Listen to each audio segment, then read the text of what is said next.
All right, so this is M3GAN 2.0. It's directed by Gerard Johnstone. Yes, I am kind of sick. You could probably hear it. My sinuses have been messed up for like the last week, but we got to get this done. So this is the sequel, obviously, to the first M3GAN movie that came out a couple years ago. I liked that first one a lot. I really liked the M3GAN character, but that one's more of a horror comedy. And looking at the trailer from this one, I was like, okay, well, this seems like it's leaning way more into like the action of it.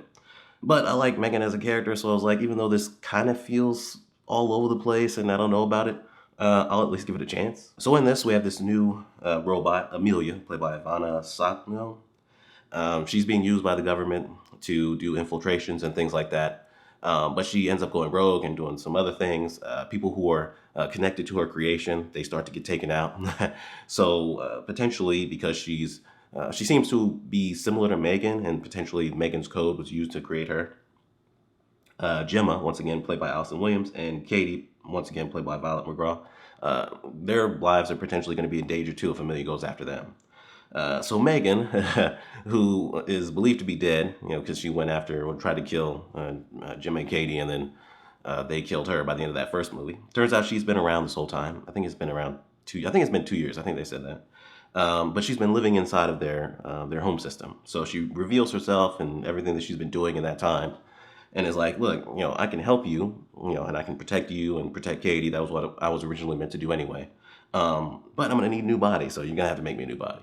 So I do not think this is as good as the first movie. It does kind of feel all over the place, and like we're jumping the shark just even for the second movie. Maybe we just should have even made a second movie if this was going to be what we got. But there's some good stuff still. I still really like M3GAN as a character. I think they got something special with this character to the point where even if they don't really have much of a much ideas of what to do with the character, it does kind of feel like a missed opportunity to not see this character more. Her attitude and the way she carries herself, she's so confident and like she's kind of a smart ass when it comes to her, going back and forth with Gemma. She has a really interesting and fun personality. I just like seeing this character, no matter what she's doing in this movie or even that last movie. She's just really entertaining to watch. So they got something special with this character. Maybe if they decide to do a 3.0 or whatever, they could get the story better for the character. But I do like her still. All the performances are still good. It could just be child acting, but the weakest, I think, acting in this is definitely the actress that plays Katie, Violet McGraw.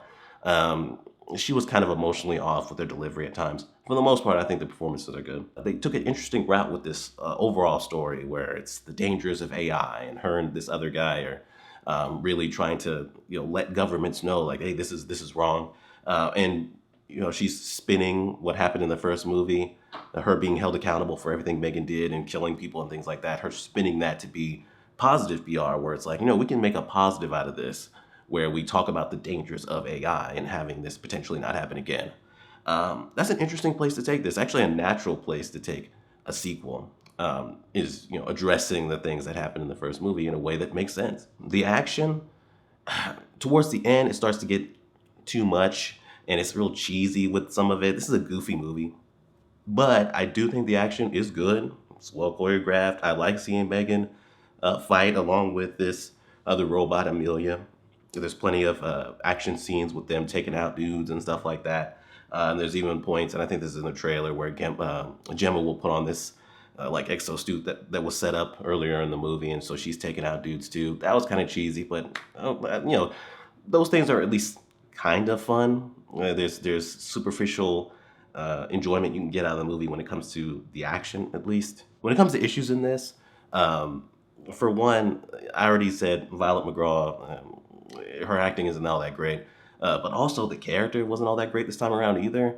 I don't remember getting this feeling from the character in the first movie, but she's very much kind of bratty in this, going back and forth with Gemma, not really giving her, the benefit of the doubt, or trying to give her or be reasonable at all whenever they get into it. We're kind of downplaying all the murder she did in the first movie, so it was kind of getting on my nerves in that level, where it's like, Katie is just being annoying and obnoxious in this movie, and is just so adamant on M3GAN coming back, almost like she's not traumatized at all by her living doll trying to attack her or trying to kill her and her aunt. The story, even though I think it's interesting what they're doing with the whole AI angle of it, and topical for AI things going on in the real world, um, it is all over the place, right?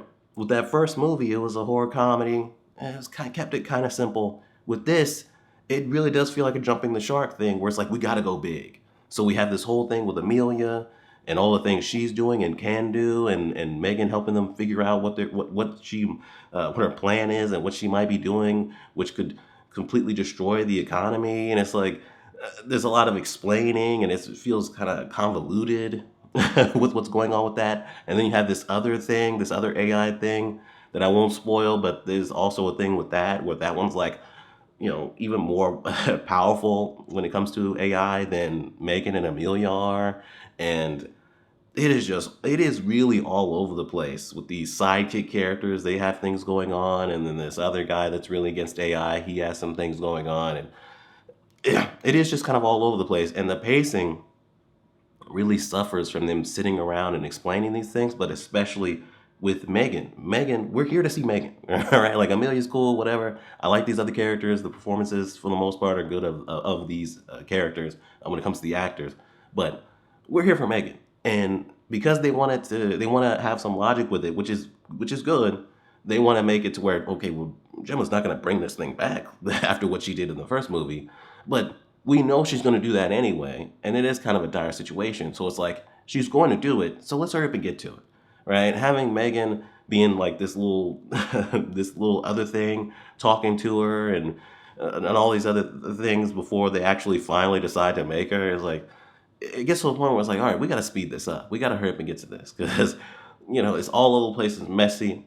It's a cheesy and goofy ass movie at times. Anyway, it's like just get to Megan, right? This whole storyline with Megan becoming a better person and having morals now and all this other stuff feels forced, just so that we could have her be the good robot in this one. Megan is still great. She dances at one point. She sings. She's still entertaining. I like her attitude. I like her back and forth with Gemma, that antagonism they have going on. But everything around her just gets weighed down by all this other stuff with what's going on with Amelia. And what can Amelia do? What's this other entity with his AI? What's going on with this other guy that's against AI? What's going on with these the sidekick characters are not feeling like people give them their recognition. Um, it's just, and we're going from this place to this place to this place. We have this plan to do this plan to do this plan. It's just like it just doesn't work, and it definitely doesn't work on the same level as that first movie, I think. So, I still really like Megan, and the action for the most part is superficially entertaining. So I'll give it a good enough. It's all right. It's fine.